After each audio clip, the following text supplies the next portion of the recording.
A fashion designer's impact goes beyond the runway.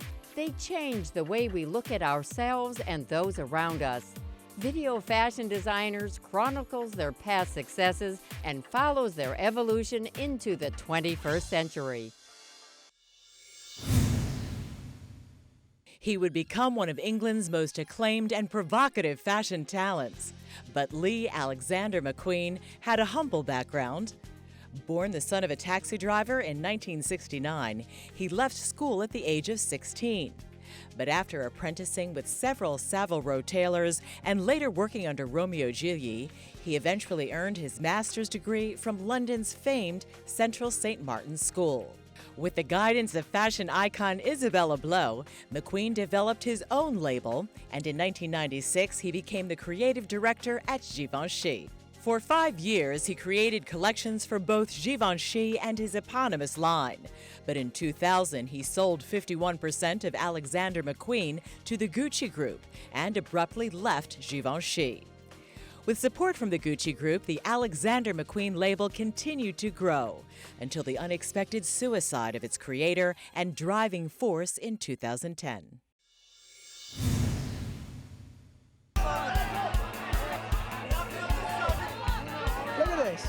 It's like the movie stuff.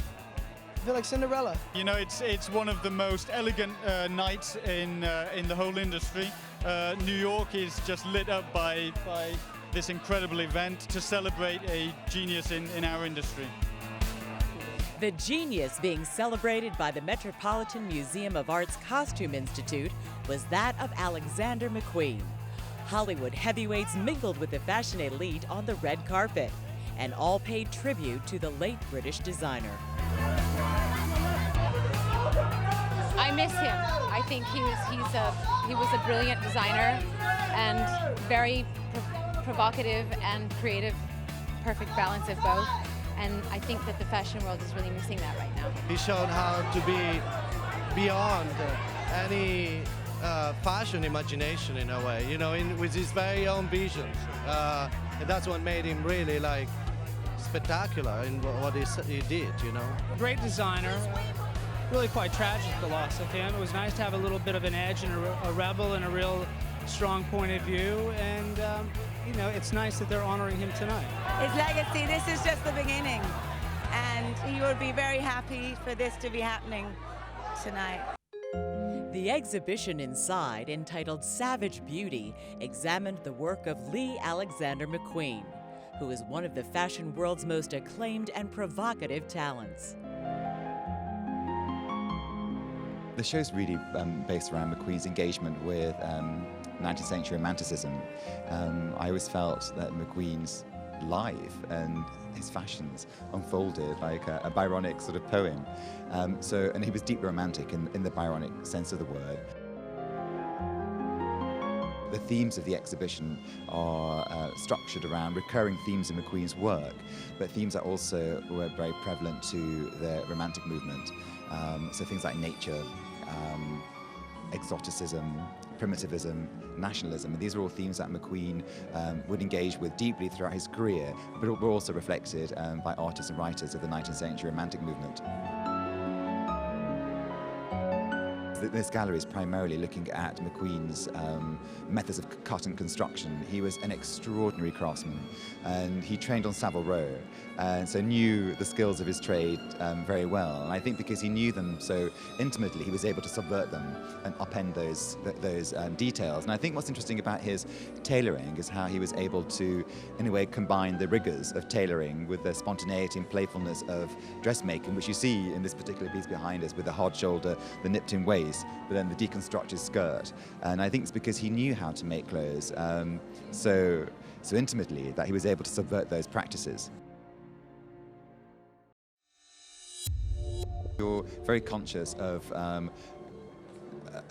showing a legacy that is true to him and true to who he was as a designer.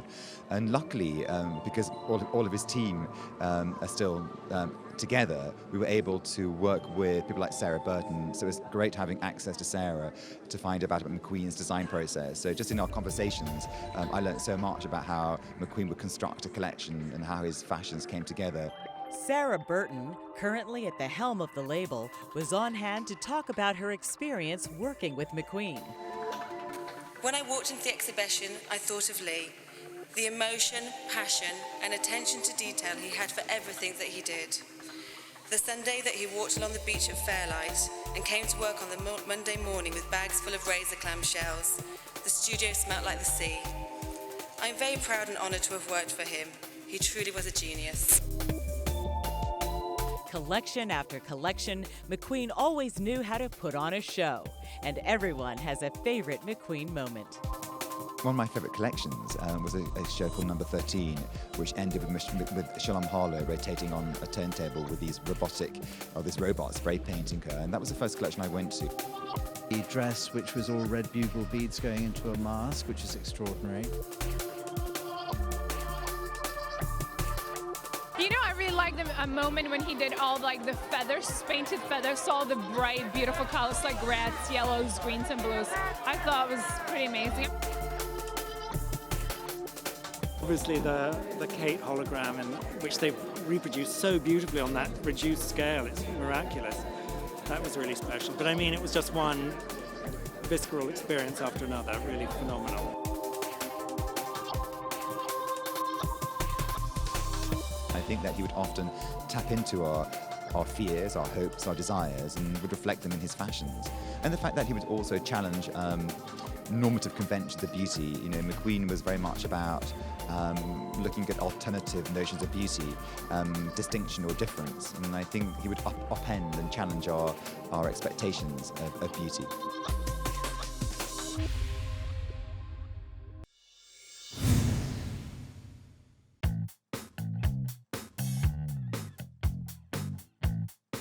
I design for individuals, not a lifestyle.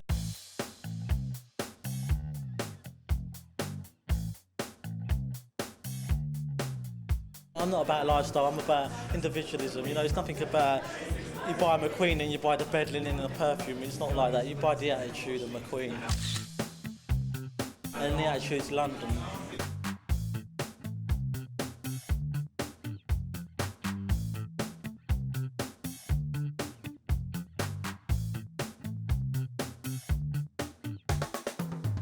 I think you can't divorce the clothes from the way he showed them, and I think he was a consummate showman.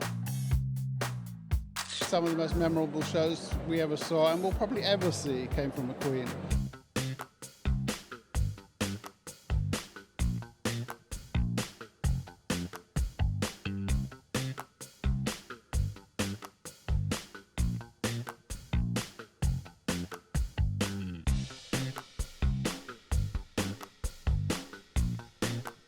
I like to see a woman walking on water because I find it so sort of like surreal.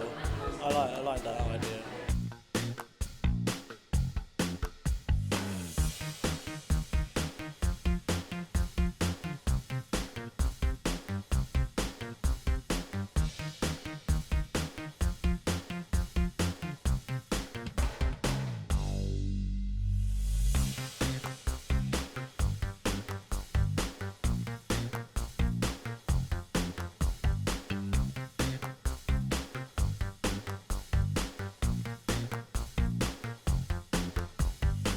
Obviously, I found some of the clothes a little bit misogynistic. I thought he had a misogynistic streak. I thought some of the things that he made those models wear were kind of rather horrible.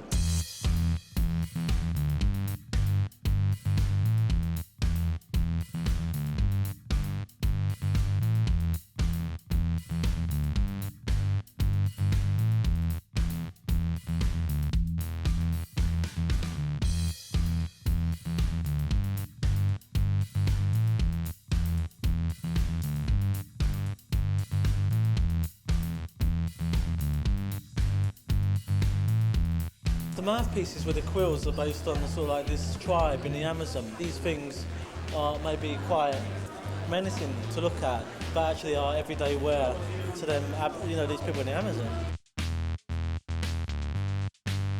It's a weird juxtaposition between London street style and the Amazon.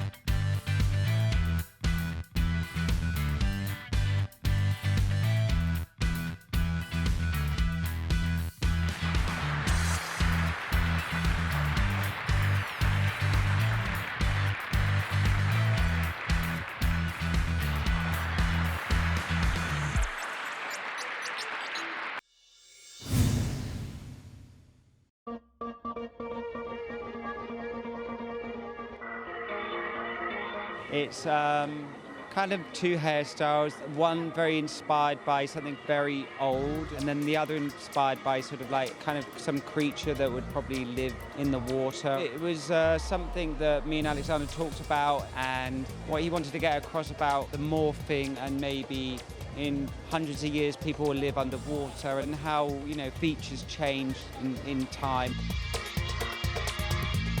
I'm trying to translate Lee's vision on an evolution. We kind of do it subtle evolution in skin tones and in the shape of the face. At the end, they all will be transformed into alien-looking underwater creatures.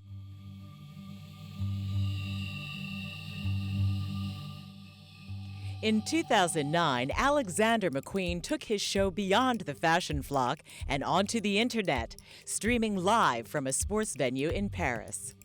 I think the concept of live streaming, the horse may be out of the barn. So whether we think we need it or not, I think that increasingly designers at every level are looking to connect with the consumer directly. I mean, social networking has become huge in fashion, and this is a logical next step.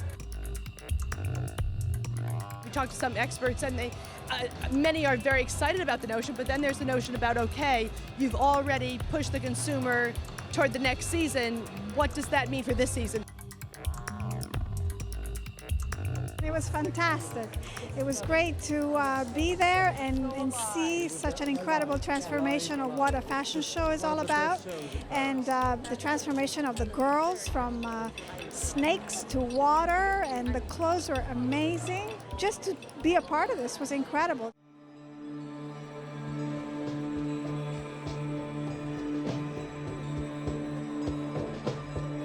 I think he's one of the most brilliant people working in fashion.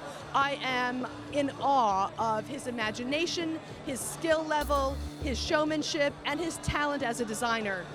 It just blows me away. Some of my very, very favorite fashion moments happened at Alexander McQueen.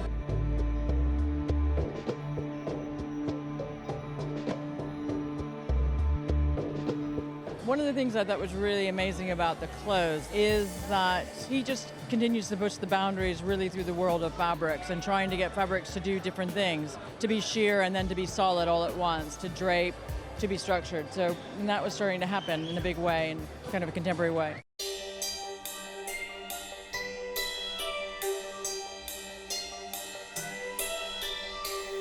Alexander McQueen has two distinct directions. He can be very dark and brooding, and he can be very, very romantic.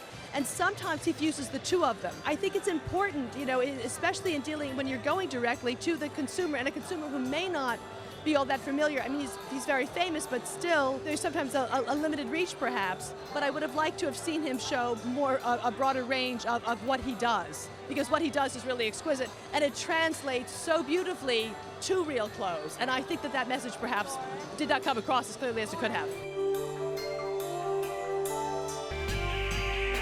If anyone else attempted to do a theme like that, like a galactic theme, it wouldn't translate like that. He's the one who can do this, and it's global. It's fantastic. The new media has really changed the way business is being done, and fashion has been, in a way, I don't want to say late to this, but because it's still in its infancy, but 5-7 years ago, we weren't all so aware of just how dramatically this was going to change everything.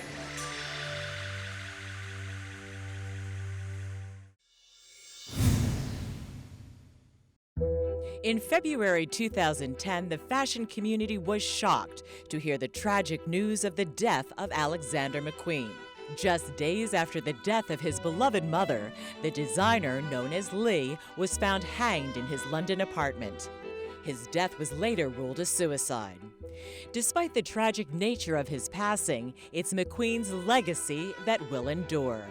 The more distance we put between us and his death, the more he'll be appreciated, because I think he was so young that although we all raved about his shows, obviously, because they were such incredible spectacles, I think that sometimes the show stole the show, if you see what I mean. So the show eclipsed the actual clothes.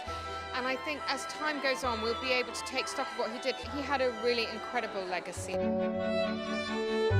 mean, everything Lee did was immense, and so his legacy will be immense. And I think with any genius, you see that in the history of the time, and you see it by looking back. Alexander McQueen did two things apart from completely revolutionising the way fashion shows were done in the 1990s. He had a very, very romantic side. He could do the most incredible couture dresses, and then on the other hand, very sharp tailoring.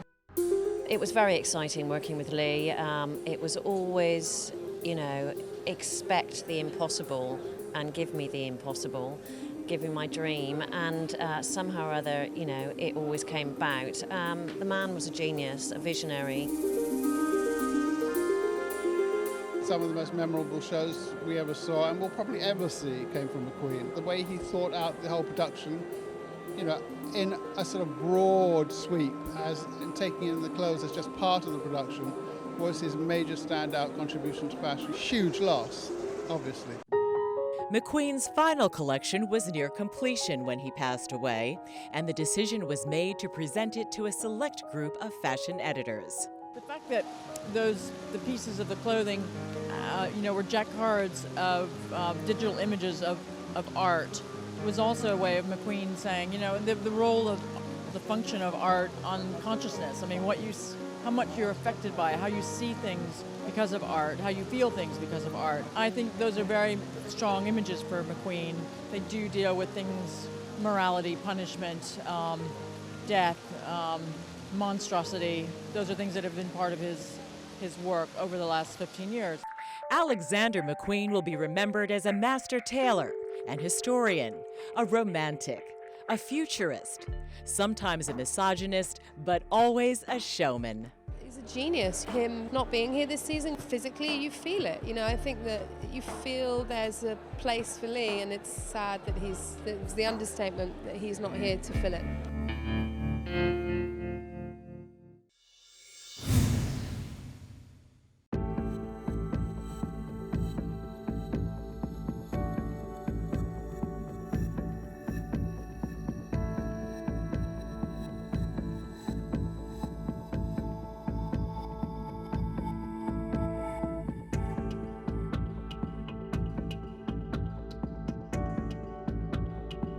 I absolutely adored it because it brought us to a place that's fantasy but still had the things that you want to have in your world. For me, what's been brilliant about Sarah doing this, it's hard to pass a baton on that's such a big, heavy one to carry, and she's done it with such beautiful elegance. And I really do believe that she's found a way to make it hers but still be part of the universe of McQueen.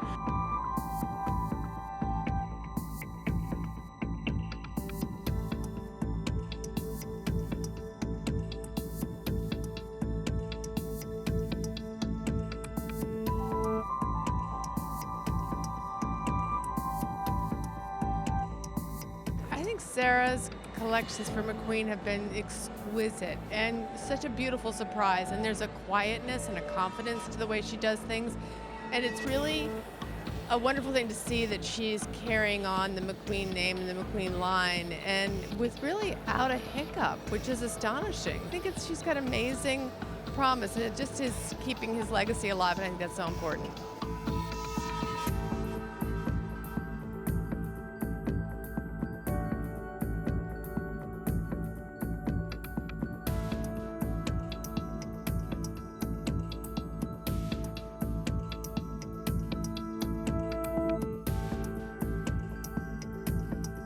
I thought it was fantastic, and I'm sure you'll be hearing just that she'll get raves. I mean, what it did is it sort of defied all the common wisdom. She proved she could absolutely inhabit someone else who was great, his voice, and her own. So that's sort of unexpected and even unheard of. I mean, I think she really broke new ground with that.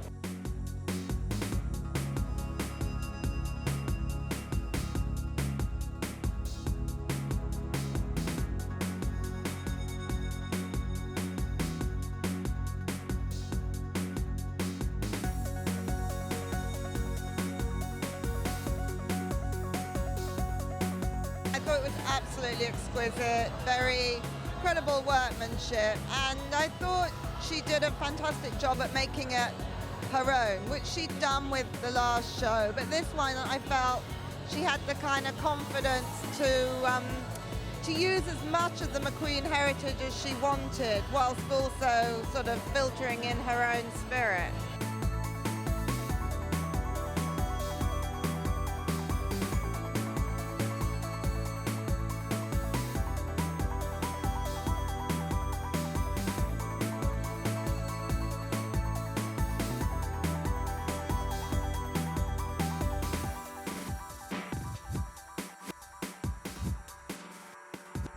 All the beauty, all the shape, you know, a level of futurism built back to also futurism tied with things that are also very natural and organic, couture, beautiful. I mean, my buyers and I, we're all putting our heads together. We're going, well, let's see, we don't even want to buy the commercial. We just want to buy it like as it is. It's just stunning.